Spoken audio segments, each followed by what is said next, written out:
আজকে কিছু কষ্টের কথা আপনাদের সবার সাথে শেয়ার করব।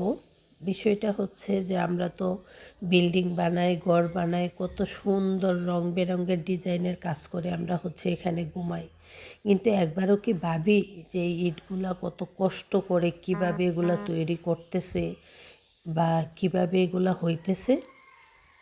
এই যে দেখেন, আজকে আমি এইগুলা দেখার জন্যই গেছিলাম। তো এখানে আমার বোনের ছেলে, আমরা সবাই মিলে গেছিলাম। তো এটা প্রগতি। এই এর নাম আসলে ইটখলার নাম কি আমি জানি না, জায়গার নামও জানি না, আমি খুব একটা ভালো চিনি না।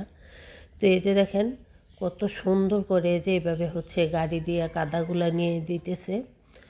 আর এদিকে যে দেখেন মেশিন দিয়ে, মানে চারপাশে এভাবে মেশিন দিয়ে মাটিগুলা কাদা করতেছে। তো নরম করে দেয় আর গাড়ি দিয়ে নিয়ে নিয়ে দেয় লোকেরা। আর অন্যদিকে মানে 4-5 জন করে করে এক এক সাইডে 4-5 জন করে করে ইট বানাইতেছে। কিন্তু ভাই, এখন কিন্তু খুব একটা না গরম না শীত, তারপরও যে রোদের তাপ ছিল, ওইখানে প্রায় আমি আধা ঘন্টার উপরে ছিলাম। আমার মনে হয় যে মানে অস্থির হয়ে গেছে, আমি কখন ওইখান থেকে আসবো এমন।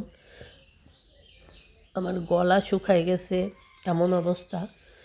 তো কিছু সময় এখানে থাকার পর আমার অবস্থা এমন, কিন্তু ওনারা সারা দিন রাত ওখানে কাজ করে।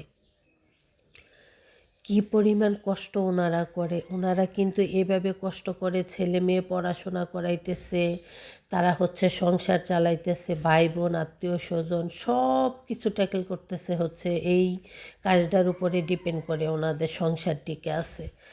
কি পরিমাণ কষ্ট দেখেন। কিন্তু ওইখানে দাঁড়ায় দাঁড়ায় দেখলাম যে মাশাল্লাহ কি পরিমাণ আনন্দ নিয়ে যে ওনারা কাজগুলা করে, আর কত স্পিডে করে শুধু একবার দেখেন।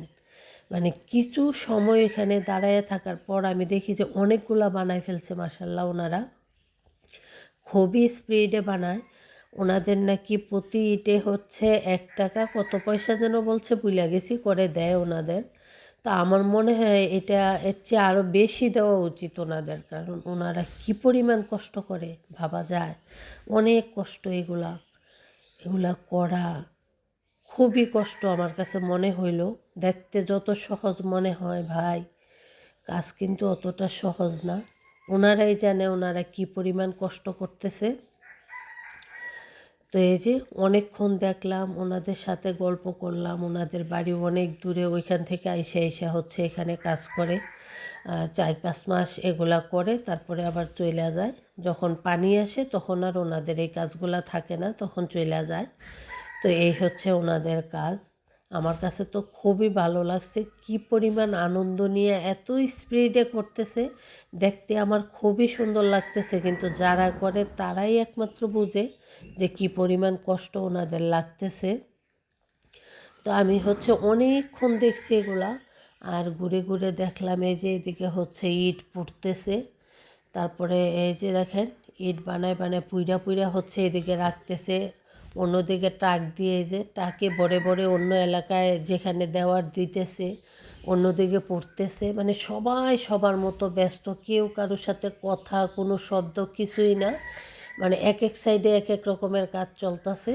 ঘুরে ঘুরে অনেকক্ষণ ঘুরে ঘুরে এগুলো দেখলাম, আমার খুবই ভালো লাগছে। আপনারা কে এমন কাছ থেকে দেখছেন আমাকে অবশ্যই জানাবেন। আমার খুবই ভালো লাগছে। আজকের মতো বিদায়, আল্লাহ হাফেজ।